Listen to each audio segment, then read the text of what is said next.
Ryan Reynolds here from Mint Mobile. With the price of just about everything going up during inflation, we thought we'd bring our prices down. So to help us, we brought in a reverse auctioneer, which is apparently a thing. Mint Mobile Unlimited Premium Wireless. How to get 30, 30, bit to get 30, bit to get 20, 20, 20, bit to get 20, 20, bit to get 15, 15, 15, 15, just $15 a month? Sold! Give it a try at mintmobile.com/switch. $45 up front for 3 months plus taxes and fees. Promo rate for new customers for limited time. Unlimited more than 40 gigabytes per month. Slows full terms at mintmobile.com. Schools should teach our kids how to think, not what to think. But woke leftist activists think the opposite, and unfortunately, they're winning. I'm Jasmine Moulton, and it's time for a reality check.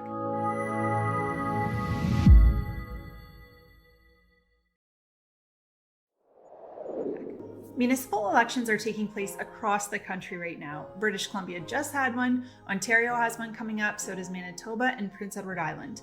But a lot of Canadians don't care about their municipal elections. You should. Although a lot of media scrutiny focuses on the federal level of government, technically you're much closer to the effects of decisions made by municipal politicians. So you really should pay attention to who you're electing. And this is especially true when it comes to school board trustees who are elected at the same time, often during municipal elections. City News even reported that 1 in 5 voters in municipal elections didn't even fill out the section about their school board trustees. Don't be that person. Here's why. School boards have a ton of power. If you consider the Toronto District School Board, for example, the TDSB has a budget of over $3.5 billion to spend every single year, and that's about 3 times the size of the budget of the City of London, Ontario, for example. So we're talking lots of money, lots of tax dollars at their fingertips. But beyond just the spending decisions, trustees make the final call on every single policy and procedure that comes out of the school board. So it's really important that we pay attention to who we're electing to these positions. Increasingly, we're hearing news stories that school board trustees are going woke. Now, what does woke even mean? Woke typically is defined by those who claim to be woke as being alert to injustice, especially where racism is involved. And as you know well by now, this show is about debunking things leftists say. So this week we're going to take on wokeism, specifically wokeism in our schools. And when it comes to wokeism in our schools, leftists will often say that it's no big deal. It's just about ending discrimination. It's a good thing. So we're going to take that argument on. And also they'll say that it's not even in Canada. Critical race theory, that sort of thing, that's an American issue. That's not even here. Why are you talking about it? A lot of gaslighting going on, and we're going to tackle that too. And really, the best way to debunk these arguments is just to list what's going on in Canadian schools. There's a long list of woke news stories coming out of Canadian schools, and some of them you won't believe. Let's get started. So for their first argument that wokeism is about ending discrimination. Well, that sounds great. And if that was the case, then everybody would be behind it. Obviously, nobody wants discrimination in our schools. And this is probably how a lot of woke policies have managed to escape parents' notice. They sound great on paper. But while leftists say that wokeism is about ending discrimination, nothing could be further from the truth. Take a listen to how Elon Musk describes the woke ideology. You're working on some of those problems, but the problem of wokeness specifically, you mentioned that's like a mind virus and it's destructive. And why do you think wokeness is so destructive? I'm interested in your opinions too. But, generally, I think we should be aiming for like a positive society, and that it should be okay to be humorous, we should wokeness basically wants to make comedy illegal, which is not cool. We've experienced a little bit of that. I mean, Chappelle, like what the flower bed. I mean, try to shut down Chappelle, come on, man, that's crazy. So do we want a humorless society that is simply rife with condemnation and hate, basically? And no forgiveness, right? Yeah. At its heart, wokeness is divisive, exclusionary, and hateful. It basically gives mean people a reason, it gives them a shield to be mean and cruel, armored in false virtue. And of course, Musk is exactly right when he says that this is divisive, exclusionary, and hateful. In fact, being woke is the very opposite of diversity and inclusion. Along the same lines, even our founder, Candice Malcolm, an editor-in-chief here at TNC, wrote an article in the Toronto Sun saying this: "What do you call someone who says we should judge people based on their skin color and that we should devise laws and rules that treat people differently based on their race? We used to call these people racists, but today they call themselves anti-racists, and if you disagree with them, then they call you a racist." But don't take their word for it. I'm about to list off examples of this wokeism in our schools, and you can judge for yourself whether you think that it's about being alert to injustice or if it's really just about perpetuating and, in fact, exacerbating discrimination. Example number 1, white privilege lesson plans from the Elementary Teachers Federation of Ontario. So the ETFO has developed these lesson plans for primary, junior, and intermediate, but what's important to note here is that they start as young as kindergarten. So kindergarten in Ontario starts as young, potentially, as age 4, meaning that while kids are still struggling to figure out how to tie their shoes, the ETFO thinks that they're ready for racism training. They, of course, call this program Learn, Disrupt, Rebuild, and as part of the program, they demand that teachers, quote, bring race into the conversation and teach students that racism is a defining part of our society. Again, they're starting to teach children this as young as the age of 4. Sue-Ann Levy, of course, has done some excellent reporting on this story, and she points out that a Hamilton school board is just one of the latest to push these sorts of policies on its students. Here's some of her reporting. The final module for the primary grades is intended to teach K to grade 3 students how to identify Black racism. The anti-racism module says CRT, critical race theory, includes assumptions that racism is the normal way society does business and that it serves the interests of white people in power materially. All right, so moving beyond white privilege lesson plans, we'll get to our second example, which is as follows. The Halton region of the larger Ontario Secondary School Teachers Federation, OSSTF, which is a teachers union here in Ontario, quote, implemented a controversial weighted voted system to ensure that Indigenous, Black, and racialized teachers always represent 50% of the votes, even if they might only represent 5% of the voices at the given meeting. So essentially what they're doing here is saying that your vote counts for more or less depending on the color of your skin, which sounds incredibly racist and of course sets a very questionable lesson in place for the children that they're teaching. But beyond that, it's incredibly racist to assume that the groups that they identified here all think the same way. To say that 2 Black teachers would have the same opinions is pretty racist in itself. People are individuals, they have different perspectives. Just because you have the same skin color doesn't mean you think the same way. But of course, the impact of critical race theory in our schools in Canada doesn't stop there.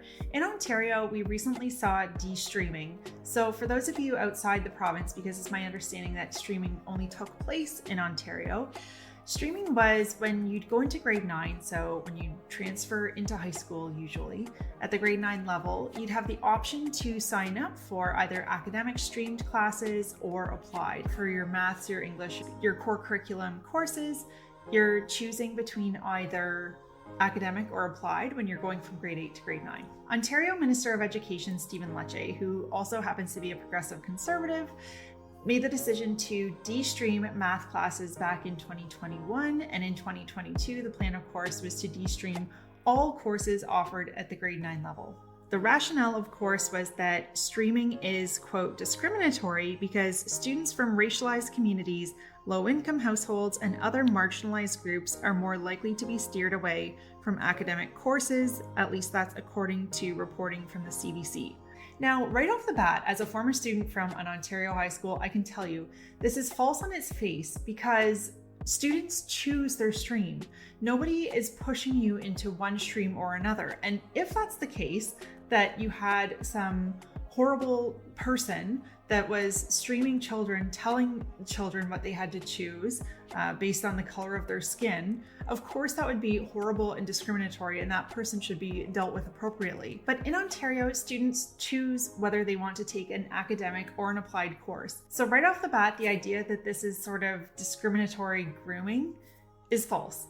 And in fact, there's a blog post from an Ontario teacher who wrote anonymously out of fear of repercussions for his or her job. But this teacher writes against de-streaming, citing issues of illiteracy and innumeracy that are being covered up by woke band-aid solutions of de-streaming. Take a listen. This teacher says, and I quote, "No news articles about de-streaming mention literacy because they're too preoccupied with persecuting the education system's supposed inequities. But the issue at hand isn't marginalization, racism, or classism. As the applied students have significantly lower literacy skills than their academic counterparts, as demonstrated by the fact that nearly all academic students pass the Ontario Secondary School Literacy Test, and most applied students don't." So apparently what we're hearing from the Ontario government is that it's racist or discriminatory to let students chart their own course through high school, choosing their own classes, whether academic or applied, and instead it's best to just put all of those students with differing needs and differing preferences into the same class and hope for the best. But of course, this teacher is exactly right in pointing out that this, again, is just a band-aid solution. And like Elon Musk alluded to, the fact that wokeism is just about making yourself appear virtuous, it makes the Minister of Education seem virtuous that he cares about discrimination, but he's of course doing nothing to address the root causes. He's just eliminating streaming, which is a benefit to no student, but of course he seems woke and progressive. Our fourth example of wokeism in Canadian schools sticks perfectly with this theme of CRT, critical race theory, that everything is now racist. Consider some of the latest examples of racism that have been decried by public school boards in this country. Math, crazy hair day, Halloween costumes, and singing "O Canada." Let me explain. So starting with math, according to the Toronto District School Board's Mathematics and Numeracy Department, examples of covert white supremacy in mathematics education include 2 + 2 = 4, standardized testing, assuming mathematics is neutral, and the list goes on. You can see, if you're watching the YouTube version of this show, you can see a chart that was used in, I believe, some training within the TDSB. This is some crazy stuff when math teachers are considered racist for suggesting that 2 + 2 does indeed equal 4. Ryan Reynolds here from Mint Mobile. With the price of just about everything going up during inflation, we thought we'd bring our prices down. So to help us, we brought in a reverse auctioneer, which is apparently a thing. Mint Mobile Unlimited Premium Wireless. How to get 30, 30, how to get 30, how to get 20, 20, 20, how to get 20, 20, how to get 15, 15, 15, 15, just $15 a month? Sold! Give it a try at mintmobile.com/switch. $45 up front for 3 months plus taxes and fees. Promo rate for new customers for limited time. Unlimited more than 40 gigabytes per month. Slows full terms at mintmobile.com. Moving on, the next was Crazy Hair Day. So according to Kawartha Pine Ridge District School Board, Crazy Hair Day is now racist because many of the hairstyles selected are cultural styles for Black people, and I'm quoting here, "In deeming those styles crazy, we deem there's something wrong with them." Moving on to Halloween costumes, how are those culturally insensitive? Well, according to the TDSB, quote, "For many, Halloween is an exciting time of year. For people whose cultures are caricatured and appropriated, it can be a difficult time. As educators, we must prevent harm by engaging students in critical conversations about cultural appropriation, stereotypes, and caricature versus culture." With any luck, they will include the Prime Minister of Canada in those lectures. And of course, moving on to the last example, "O Canada, how is that inappropriate?" According to an Ottawa school board, quote, "Singing O Canada is distasteful and it should be replaced." Now, moving on to our fifth example of wokeism in Canadian schools, of course, the woke crowd would not rest easy if we neglected to include the trans community, who they also claim face severe discrimination within our school system. And of course, much of these issues came to light with the recent news story that made international headlines, not just here in Canada, in Oakville, Ontario, where it happened, but of course around the world. And that was of the Oakville shop teacher who wore large prosthetic breasts to class while operating heavy machinery. Now, that story received a lot of attention, so I'm not going to dwell on it for too long. But an even bigger question around this whole story was, what was the board's reaction? What was the accountability here to a clear question around a dress code? So watch this clip of a Halton school board rep defending the teacher. So we are, as a board, we are committed to human rights, and we're committed to supporting all our teachers and staff and students in an environment that upholds their dignity, their gender identity, and their gender expression, right? Issues around safety are matters that we deal with on an ongoing basis, and we continue to deal with those issues, not just with this teacher, but with all teachers. So that is something that we're committed to health and safety for all our students and staff. But I noticed, Mr. Innes, you can't display nipples as part of the dress code of the Halton District School Board. All of his outfits, he's displaying nipples. In the shop, he's wearing long sleeves. Those massive prosthetic breasts are near cutting equipment. I would argue if this was a student doing this, it would not be tolerated. So why does this person get such leeway? You keep saying he. The first thing is we are, being respectful of all of our gender identity and gender expression of all of our staff. And we are supportive of our staff and our students. The dress code is for students, and the dress code is not for staff. The dress code is for students. Now, of course, this wasn't the first time that a trans-related issue within a Canadian public school had made news headlines. Back in 2021, the Toronto Star reported, and it wasn't a critical piece, it was really more upbeat and positive. They reported the following. An Oshawa school has become the first in Durham to host Drag Queen Storytime as part of Pride Month. On June 22nd, back in 2021, kindergarten to grade 3 students at Coronation Public School welcomed Durham drag queen Violet Parks for a virtual event that included reading books with an inclusivity theme. And a quote in that article from the drag queen stated, "Performing for kids is all about becoming a magical princess or character for kids to feel connected to. In a kid's perspective, it's similar to meeting a Disney character." Now, further on in the Toronto Star article, of course, they interviewed the principal at the school at the time, and the principal had stated that it was good to bring in drag queens for Story Hour because the lessons that it taught kids about values were overall good. So the kids were learning a lot. But again, the trans-related news headlines in our schools don't stop there. The National Post ran a piece titled, "Reason-Phobic School Board Punishes Teacher Over Valid Questions About Transgender Books." So the story was actually pretty basic. There was a teacher at one of these schools in Waterloo who saw some books in the library that she just raised concerns about. She was asking the question, are these appropriate? Is this good content for children to be consuming? And of course, just for merely raising this question, the board took disciplinary action on the teacher. Now, here are the 2 books that she raised concerns about. And the National Post reports, one book titled Rick tells the story of a child who, in the 2nd chapter, identifies as asexual. The teacher felt that the book might lead children to think that there's something wrong with them if they don't have sexual feelings at a young age. Quote, "Maybe Rick doesn't have sexual feelings yet because he is a child," she said. The 2nd book, The Other Boy is what it's called, tells the story of Shane, a transgender teen. In the book, a doctor tells Shane that there may be side effects to medical transition, to which Shane simply replies, "It's cool." The teacher argued that the book trivializes the aforementioned side effects, which include sterilization. Now, while I could go on and on about various other examples I uncovered, here's the last one that I'll share on the show today. This is a poster. This is a tweet I saw shared by Jonathan Kay, and the poster was put up in a Forest Hill public school last year, according again to Sue Ann Levy.